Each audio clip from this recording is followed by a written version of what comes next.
কয়েক জায়গায় বিক্ষিপ্ত অশান্তি ছাড়া মোটের ওপর ভোট গ্রহণ নির্বিঘ্নেই শেষ হয়েছে। এখন ফলের অপেক্ষা। কিন্তু ভোটের ফল ঘোষণা হওয়ার আগেই ভোট পরবর্তী হিংসার ইঙ্গিত মুর্শিদাবাদের রানীনগর বিধানসভায়। রানীনগর বিধানসভা এলাকা পরিদর্শনে গিয়ে সিপিআইএম প্রার্থী জামাল হোসেনকে ঘিরে বিক্ষোভের অভিযোগ। তৃণমূল আশ্রিত দুষ্কৃতীদের বিরুদ্ধে অসামাজিক ভাষায় অপমান ও চড়াও হওয়ার অভিযোগ উঠেছে। পরিস্থিতি উত্তপ্ত হয়ে উঠলে নিরাপত্তার স্বার্থে সেখান থেকে সরে যেতে বাধ্য হন সিপিএম প্রার্থী। এলাকায় চাপা উত্তেজনা, এমনকি সিপিএম প্রার্থীর এজেন্টকেও হেনস্থা করা হয় বলে অভিযোগ। টিএমসির লোকজন এসে আমার উপর টর্চারিং, আমি নাকি আমাকে কেউ ইন্ধন যোগাচ্ছে, আমি তাদের ইন্ধনে আমি এজেন্ট হয়েছি, তাদের নাম করতে বলছে এবং আমাকে খুব শাসন করছেন। নাম বলতেই হবে, না হলে তুই উঠে যেতে পারবি না, এখানে তোকে মারবো, ধরবো, তোকে 4 তারিখে দেখে নিব, এই সব নানান ভাষায় গালিগালাদও করেছে, ধাক্কাধাক্কি করেছে এবং আমাকে টানা সেচড়া করেছে। আমাকে স্কুলে নিয়ে যাবে, স্কুলে নিয়ে আস, একে মারবো, একে না মারা পর্যন্ত এই মুখ খুলবে না। টিএমসির লোকজন মাস্তান বাহিনী ওরা সারা গ্রামে হুমকি ধমকি দিয়েছে, দোকানদারকেও হুমকি দিয়েছে এর আগে।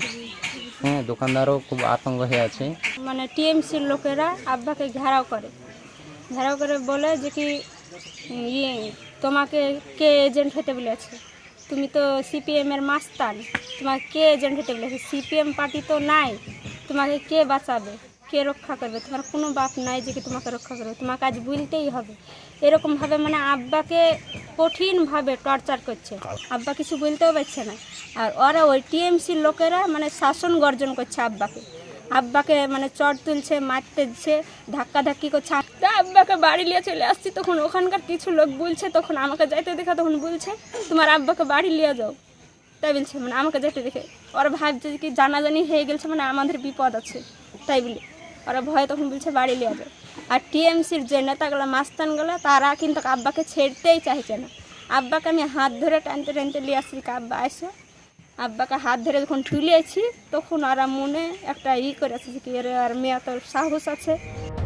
বাইরের এলাকা থেকে এসে এলাকায় অশান্তির অভিযোগ তৃণমূলের।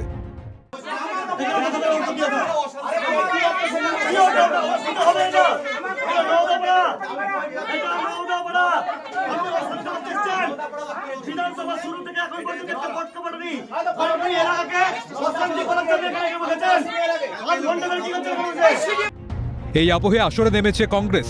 তৃণমূল মনে করছে এখনো তাদের রাজ আছে, তাই হামলা করছে। অধীরের দাবি তৃণমূল সন্ত্রাস শুরু করে দিয়েছে, আমরা সন্ত্রাসের মোকাবিলা করছি। যেখানে যেখানে সুযোগ পাচ্ছে তৃণমূল মনে করছে তাদের রাজ এখনো আছে, তাই হামলাও করে যাচ্ছে। তৃণমূল এই সন্ত্রাস শুরু করে দিয়েছে, আমরা তার সন্ত্রাসের মোকাবিলা করছি। কালকে দৌলতাবাদ গেছিলাম, থানা এফআইআর করেছি, থানা ঘেরাও করব, পুলিশের দালালি সেখানটা বন্ধ করব। পাল্টা তৃণমূল প্রার্থী সৌমিক হোসেনের দাবি, সব সাজানো ঘটনা, চা খেয়ে পয়সা না দেওয়ার বচসা, মিথ্যা অভিযোগ।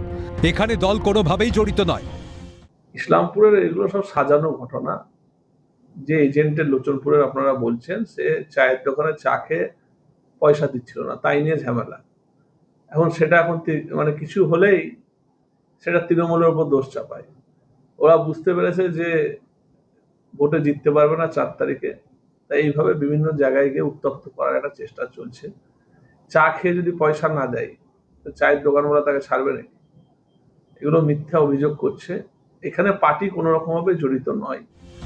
ভোট তরজা চলছে, শাসক বিরোধী কেউ 1 ইঞ্চি জমি ছাড়তে নারাজ। এখন প্রার্থীদের ভাগ্য নির্ধারণের সঙ্গে সঙ্গে 4 মে জানা যাবে নবান্ন কার। মৃন্ময় গোস্বামী, ক্যালকাটা নিউজ।